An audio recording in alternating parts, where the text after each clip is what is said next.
The supervolcano is going to erupt. Is it really all that bad? Let's talk about that.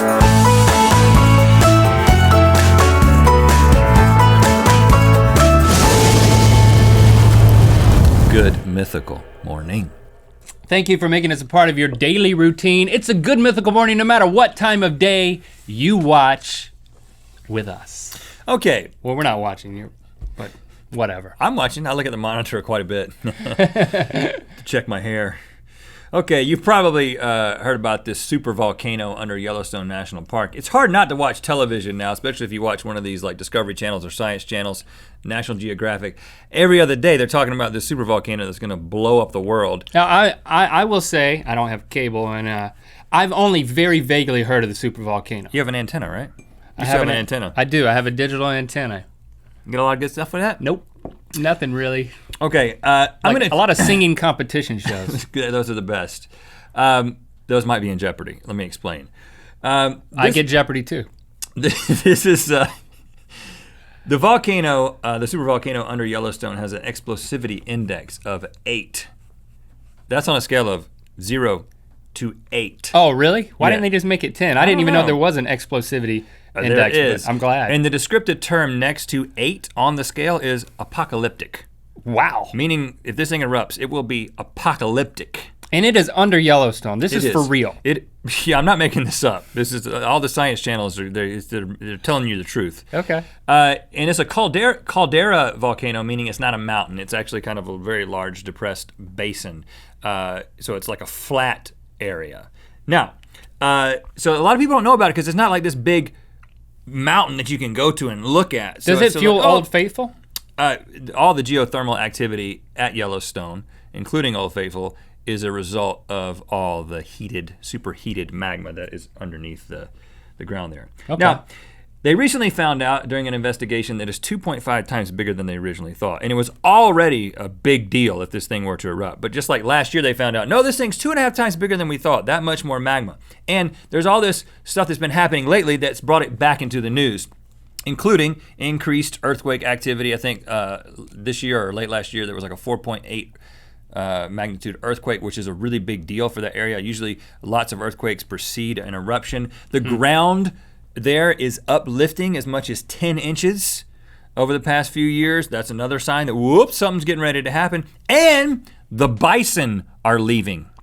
There's a video that went viral of these bison. These people coming into Yellowstone on the park road, and the bison are just running out of the park. And a lot of times it's like animals, they got super senses, and they know when stuff's going down. Right. And the bison are smarter than people. We all know that. And they're leaving. They're getting out of town. So, and scientists say there's absolutely nothing we can do to prevent this eruption. It's not a matter of if, but when. You can't cap it? You can't cap it. Do they know where it's gonna come up, or is that even a question? Because there's no conical, there's not like, well, the top of that mountain, that's where it's coming up. It's a lot bigger than just one point. Exactly. I'm gonna talk to you about some of the catastrophic things that are gonna happen when this thing erupts. Okay. But I don't wanna be all doom and gloom like all these science programs. This is good mythical morning, not bad mythical morning. And so we're gonna find the bright side. I'm gonna tell you a horrific fact about what's gonna happen when this thing erupts, and I want us to explore the bright side of that horrific fact. Well, the bright side of a volcano is typically the top side, where the lava's coming out. That's good, Link. Is that good? That meets your criteria. It's a great observation. All right, here's one thing that you might wanna know. If this thing erupts, a full-scale eruption, everything within 100 miles will be killed instantaneously. Find the bright side. Everything within 100 miles is gonna die instantly? Mm-hmm. All at once. Of what? Explosion. Oh, goodness. Hotness. And things that kill you. Plants, animals, humans. It's very difficult to find the bright side unless you like wanna just make room for something new. I've got some bright side. You probably won't be there. I mean, think about it. If you're watching this program, you probably won't be within a 100-mile radius of Yellowstone at the time. Well, now I'm not gonna be, okay. I thought that was a good thing. It's gonna impact some people, but we probably won't be at Yellowstone at the time. You don't think that's a good thing? Well, yes, it's a very self-centered bright side, I'll go with it. Here's something that will affect more of you. A full-scale eruption of this volcano could potentially dump a volcanic ash layer at least 10 feet deep up to 1,000 miles away. Whoa. This would shut down almost all of U.S. Midwestern agriculture. A 1,000-mile radius from Wyoming, 10 feet of ash. Find the bright side, friend. Well, it shuts down all agriculture unless you're like harvesting ash. Yeah, we could become ashmen. That's what you were thinking too? No, but that's a good one. I was thinking Disney World wouldn't be affected, and the crowds would probably be pretty thin. So you're not really making a bright side of the thing. You're still just making the radius of where things are still okay. I'm thinking about larger. What's not affected. Listen, You might could snowboard on 10 foot of ash. That's quite a base. No ash in Disney World. No lines. You could probably ride every ride twice. No, there'll be long lines because everyone will have evacuated there. Go to the next one. I didn't think about. Okay. Snowboarding on 10 foot of ash. Let's go with that one. 2/3 of the U.S. could become temporarily uninhabitable because of toxic gas. Oh, your radius is getting even larger. Most of the United States will become uninhabitable, and I don't know how long this toxic gas is going to stick around. I mean, I don't mean to make everything about business opportunity, but I'm just thinking about the gas mask industry. We should invest in gas masks right now. Is there a better silver lining than that? This is pretty doom and gloom. I was thinking about post-apocalyptic movies and TV shows would be able to film in many different locations that they can't now. Cheaply. Now you have to go to the Salton Sea or some old ghost town. You'd just be able to go next door and make a post-apocalyptic drama, comedy. Wow. And I'm supposed to be happy? My response is like I'm happy. Yeah, that's the bright side. We can make a post-apocalyptic web series together. Very cheap. It gets better, Link. The planet would be gets better. Would be radically cooled up to 20 degrees because of the ash and dust in the atmosphere. 20-degree cooling of the planet. Talk about snowboarding. I was thinking cross-country skiing everywhere. Like literally cross-country. Yeah. Snowmen.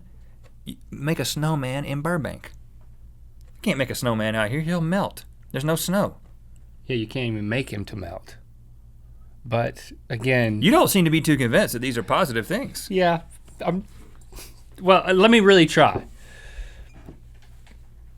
Not happening yet. I bet the biggest one is snowboarding on ash. Like that's the biggest one I've got. Okay. Doom and gloom is still lingering. I've covered some things that are that's all of it. Potentially disconcerting. And you've learned all this for the first time. 100-mile radius, everything dies. Yeah. 1,000-mile radius, 10 feet of ash. 2/3 of the United States becomes uninhabitable. The globe cools by 20 degrees. Now, let me just say one thing.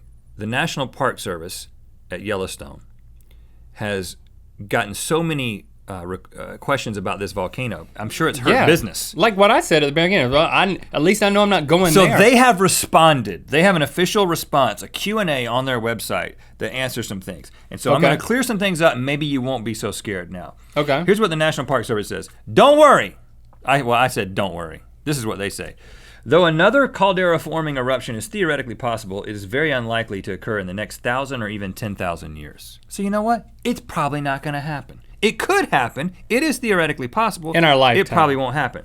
Also, or our kids' lifetime. The most likely activity would be lava flows, such as those that occurred after the last major eruption. Such a lava flow would ooze slowly over months and years, allowing plenty of time for park managers to evaluate the situation and protect people. So in other words, this full scale, everything explodes, everything goes crazy. That's just one possibility. That just makes good television. But it's probably just going to be like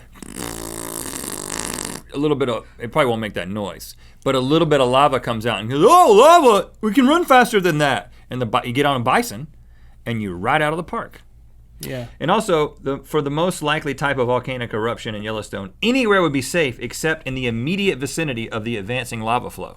So in other words, get out of the way of the lava, you'll probably be okay. If you see the lava, don't run towards it. You're gonna want to. So that's the bright side. I think that's what they're saying. If this thing explodes tomorrow and it's the full-scale eruption, then you know what we're going to do. We're going to go to Disney. We'll see you in Disney World. We'll have on cross-country skis, and we'll all make a post-apocalyptic movie together. It'll be a great gathering of mythical beasts. We'll be selling ash because that's going to be our job. We'll have lots of ash to sell you. But if that doesn't happen, it's probably just going to be a little spud of oil or lava, and you can just get on a bison and outrun it. Thanks for liking and commenting with your best bright side assessment. You know what time it is. Hi, I'm Rick from Ottawa, Canada, and this is my unidentified flying waffle, complete with bacon landing strip. It's time to spin the wheel of mythicality. We released another episode of our podcast, Ear Biscuits today. So go and check it out. This is a Rhett and Link only Ear Biscuit. That's me and him. And I really like this episode. I think you're really gonna like it. We talk about Rhett's obsessions, how that impacts our friendship and his father's. You talking about my cologne? I think you will like it. Also, click through to Good Mythical More. Talk about what our wives are doing to prepare for the volcano. It involves redecorating. Invisible food eating contest. Oh man. Can you see this? No, that's the point. Can you see it? No, because it's gosh. it's invisible. I've conquered all the rest of them: hot dogs, pizza, hamburgers, 3, donuts. 2, Time for invisibleness. 1, go! Do you see what I'm doing? I'm eating so fast. I'm winning so much. It's so invisible. I'm done. I win. This is a dainty. This is who could be more dainty. Didn't you read the instructions? I win. I have dismounted and mounted so many things this past weekend. You would not believe it. It's just like I'm a taxidermist. Because that's what they do. They mount things. Oh,